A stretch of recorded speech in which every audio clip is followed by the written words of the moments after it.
Hello, hello, hello, and welcome back to the Soul Flow Experience podcast. I'm your host, Ebony Ebonaire. You can call me Ebonaire. And this is the Soul Flow Experience podcast. I say welcome back because for those of you who may follow me, I took a little bit of a break. I took some time. Actually, I think it's been not quite 2 months since my last episode. But I took some time to just reevaluate some things and to see where I wanted my focus to go, what I wanted to do for the podcast, and how I would continue.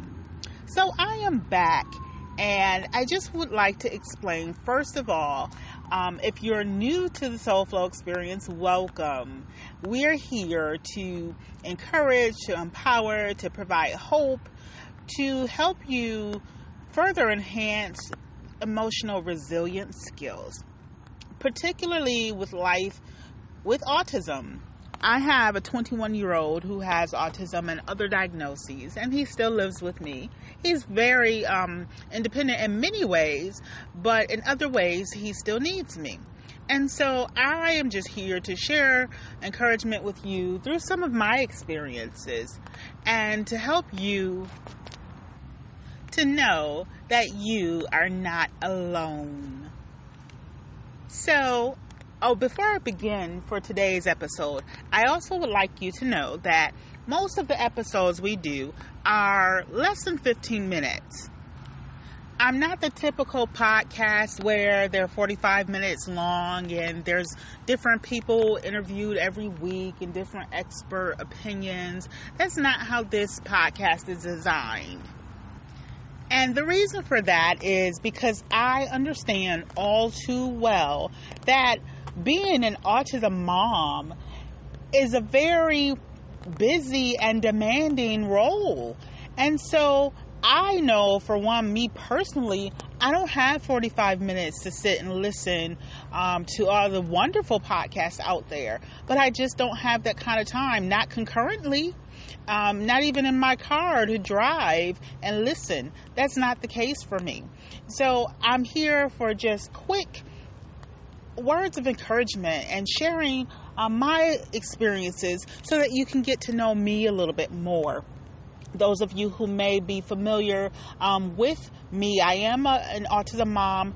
I call myself mompreneur coach because as a mom, working a job, taking care of our loved ones with autism, it's very difficult for me. It has been to maintain steady employment.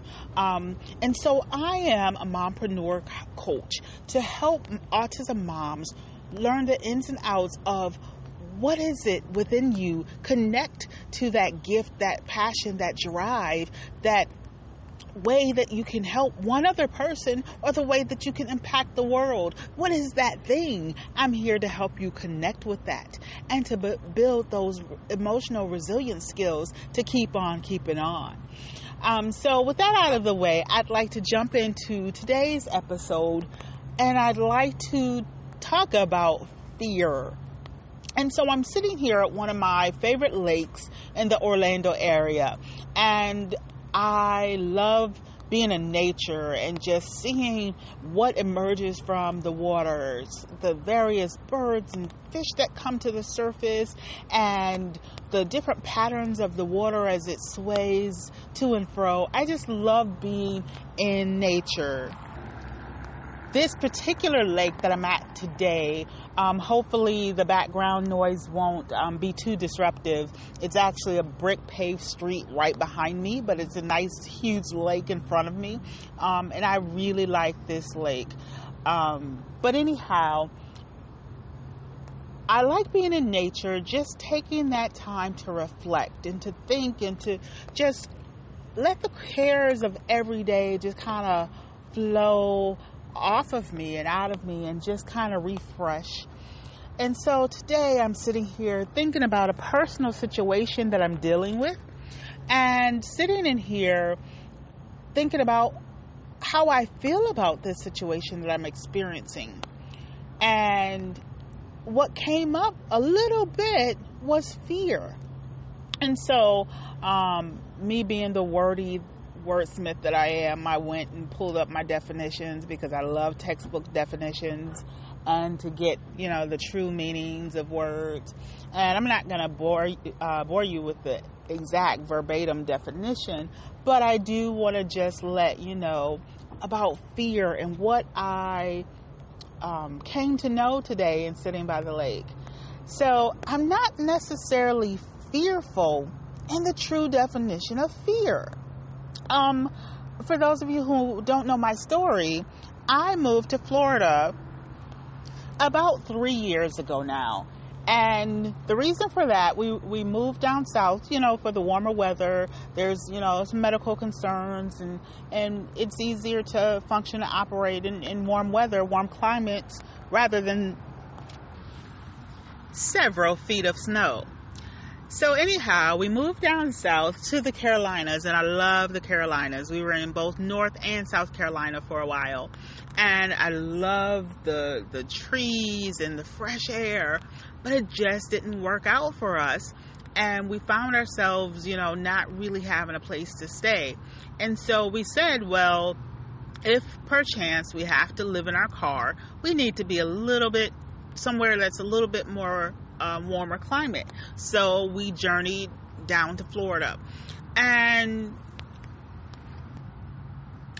yes, with the possibility and prospect of living in a vehicle with a child on the spectrum. Anthony was 17, maybe 18 at the time, so he wasn't young, but all the more difficult even at that age. And he's a gamer, so there'd be no internet and the whole nine. So we made that journey, and that was a scary thought of where we were going to be. How were we going to have resources to live and maintain a life, particularly in Florida? And so I did it in fear. The same fear that I had today about a personal situation. And that's why I had to think about the definition, or go and check the definition of fear. Because when I made that move to Florida with no place lined up, I had gas fare to get from the Carolinas to Florida and probably about $100 left aside from gas. And so we ended up getting a room when we got here, and we went from there. That was all we had. But before we made that decision to come down here with not knowing what was going to line up, I was afraid, but I knew deep down within me, I knew that it was going to be better. It had to be better because there was nothing more I could do with where I was. So with me having a similar feeling today, and looking up the definition, I said, okay, what is this thing called fear? So fear is the emotional feeling and response that we have to a belief that something is going to be dangerous or painful or have some type of, monumental negative outcome. That's fear. Now, if you think about it a little bit more, we all have that fear, and it's needed to survive in this day and age, in this world, in this realm. And that's because, just like these animals and things in nature, they operate out of natural instinct. They know and can sense when predators are near and when weather changes and all these different things. But we humans, we don't have that sort of natural instinct, but we do have something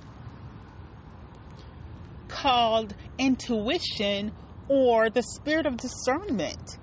And so we kind of know when something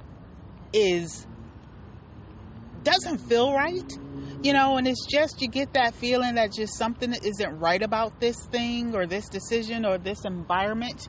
And our radar is, we get on alert and we look around and we observe and, those things. Because, we may sense that there's danger or this could cause pain. So that ties in with, our thought process and intellect and logic and, because we don't have the natural nature instinct. But this confusing thing called fear, just to be afraid that something is going to happen that's going to be dangerous or cause pain. That's where we tap into our intuition, our spirit of discernment, and with logic and reason, work through a situation. And I also just mentioned another word, the cousin of fear, afraid. Many times people say, oh, but I'm afraid to start a business or make this decision or do this change or move here or change jobs because you're afraid. Okay, so afraid is being unwilling or reluctant or hesitant on something based in fear, stemming from fear. So, we have fear that is not fear. I misspoke. We have intuition, spirit of discernment, to alert us to danger, to things that might cause us pain, to not do those things, or to work and think through it for a logical, reasonable, favorable, acceptable decision and outcome. But to that, I feel afraid, but do it anyway. And, I've heard plenty of people, plenty of times say that, and there's nothing wrong with that message. But for me, and my understanding, afraid, look it up, Google it, unwilling or reluctant. That means hesitant. That means you pause because you fear danger or pain. But when it comes to making a choice to move to another city, change schools or school districts, do something for your child, get a different provider, a service provider or therapist because that one isn't working out, is just not a good fit, or changing careers or starting a business, those things aren't dangerous. They don't cause pain in a physical sense of pain. Sure, it's emotionally taxing. It's mentally taxing. Those things are challenging and difficult, but they don't cause imminent pain and danger. So to be afraid because of fear, that just doesn't connect for me. And my understanding today of these definitions of these words, these everyday common words.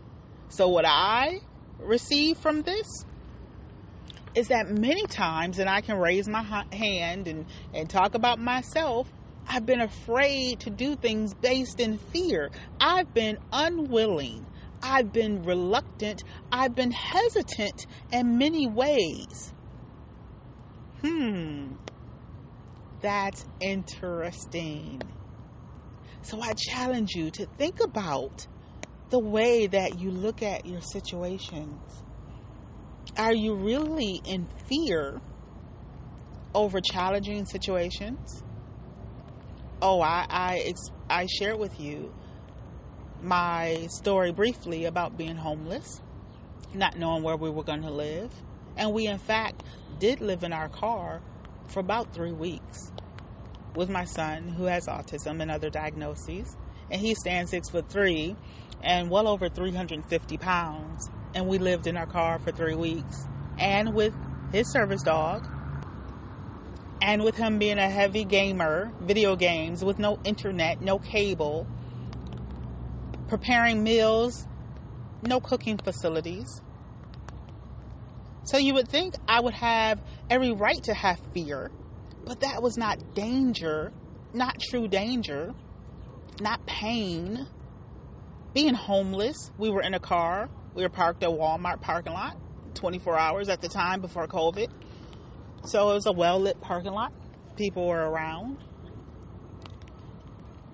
But I was afraid. I was unwilling and reluctant initially to make the move down here. But let me tell you, after those 3 weeks, things turned around. And we are still here in Florida. We have a place to live. There's been many challenges along the way, but we made it through. I had to stop being reluctant. I had to not pause indefinitely. Of course, a pause or a rethink and analyze, that's needed for when we're going through things. But when it comes to you, your loved one, your life, their lives, and your decisions, and your peace, and your financial freedom, and your time freedom, being able to set your own schedule and not have to worry about financial issues. I challenge you to think about the decisions that you have. Are you operating in fear? Are you afraid? Or are you simply hesitating just a little bit too long? Because you can do it. Anything you set your mind to do, you can do it. We are creators. We were created to create. That thing that you always wanted to do, figure out a plan, write down your action steps, and go for it.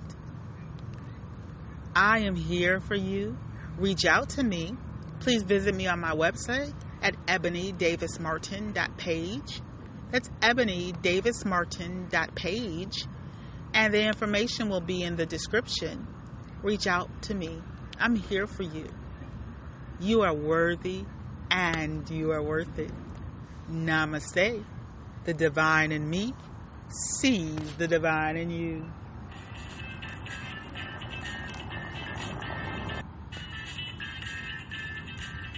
And I would just like to say thank you for bearing with me. Today's episode went a little bit over the 15 minutes, but I had to say welcome back, and I wanted to explain my hiatus. Thank you for listening. This has been Ebony Ebonaire with the Soul Flow Experience Podcast.